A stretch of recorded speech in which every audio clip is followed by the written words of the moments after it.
feels like 2 steps forward, a big leap back today. What did you make of it? Yeah, absolutely agree. That was very disappointing. It was a bad performance.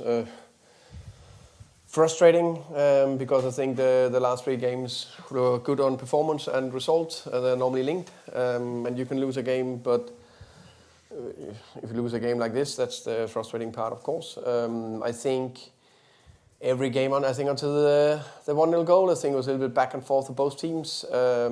Half transition both ways. And then after the first goal, I think we lost structure and were more disjointed. And then the 2-0 goal killed the game off. Basically not in the game after that, in my opinion. And that's part of keep the structure, keep the game plan, keep going, keep doing the right things. So that's definitely, it's not the first time we've seen that. This year, last year, whatever. That's something that's ongoing work in progress before we be more consistent in that. Of course, doesn't help that we made 2 mistakes with the first 2 goals. But again, that can happen in football. So we just need to keep doing the right things. So everything looks the right way. And then on top of that, we decided to throw the ball away at least 25 times. So we can't hit each other 25 times. That's going to make it difficult for you to create anything or to win a game. Thomas, you said before the game that you want to see more aggression, you want the team to be aggressive, be brave, be offence-minded, which is something you said on a regular basis.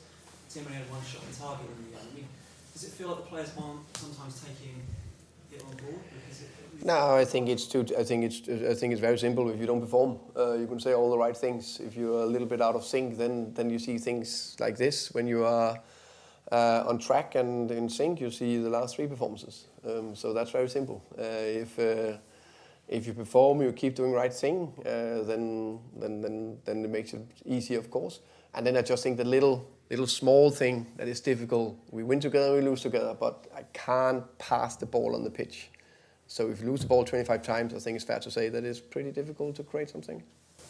Does that come into, when you're 2-0 down, you made 3 subs, one of them's Ben Davis, one of them's Joao Pedrinho. I think a lot of the fans are hoping for attacking plays, but is that part of the reason? Because you're looking for more of the keeping the ball at that point? No, I think we had 4 offensive players on the pitch. I think that's fair to say. So I felt that just to go back to the bits before where I say we're disjointed. So if you're disjointed, you can have 11 offensive players on the pitch. You'll not help.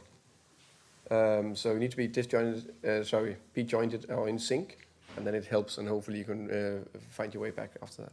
With Archie Gray's mistake, is that something you hope obviously he'll learn from as a young player? Yeah, you know, it's that happens. I've said before, mistakes happens. That of course I'll be irritated about because you would like to avoid it, but he will learn. I think it was as a classic thing you see week in, week out is ball playing to one of the 2 sitters, bounce it up, first touch, not take a touch. He will learn from that. I'm pretty sure we'll use 1 touch next time. No issue with the goalkeeper with that, then? That's no. How you want your team to play? I think you see that every week in the Premier League, from every team, all over the world. So there's no problem with that. So there's always a very calm and measured manager in these press conferences after bad results. Are you a bit different in the dressing room with the players, or is it the same kind of? I think I do everything to control my emotions, which is a hurricane inside me, because of course it's deeply frustrating that we are not doing better today after 3 good performances. I think it's extremely important to be calm and measured, and of course have very, very direct and clear messages at the right time, so they're not in doubt of what I think. And very honest about where we are. That's why I was also very honest today. It was a very bad performance. No 2 ways about that. But also know that to change this will take some time, because you can't. No one want to hear about that. It's just reality. I think the one who have followed the club and the team, I think it's fair to say there's been a few not too consistent performances, and that's the thing we are working very hard on. Do you have any issue with JDC to come off and throw his jacket about it? You're the 3rd one that said that to me today. I didn't see it. Of course, I will look it back to be aware of it. I think there can be 3 reasons. He can be disappointed with his own performance, the team's performance, disappointed with snubbed off, and I'll ask him about that. Just more generally, it feels like people would understand the kind of up and down results a bit, but it still feels like the floor of this team is very low, right? Do you agree with that? The floor is in... Oh, the floor. Yeah. I think that is a fair assessment, unfortunately, and that's something we need to work very hard on. That these setbacks can't affect us that much, because I actually think I'm pretty sure when I watched the game, when did we concede the first goal? 28. I think pretty sure when I watch it back, probably not that bad until the first goal. So it can't be one goal that then make it so disjointed for 50 minutes. Just okay, it happened, and you can have a day where it's not perfect. How many games have you seen where it's not perfect? And then you find your way into it, and then you maybe win. You draw 1-1, or you win 2-1 second half, where you eat your way into it. So that's just an ongoing work we need to work so hard on. It's a mental thing, more than that. I think it's a combination of mental structure, coolness, stick to the game plan. There's a focus.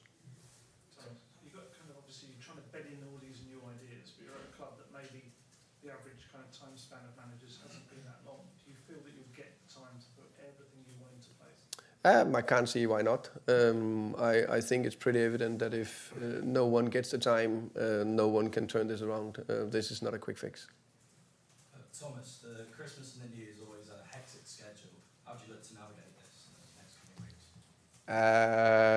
weeks? First and foremost, we have, I think, finally a more or less full week going into Liverpool next time, and then after that we have 8 days into, can't remember, was this Crystal Palace thing? Can't remember.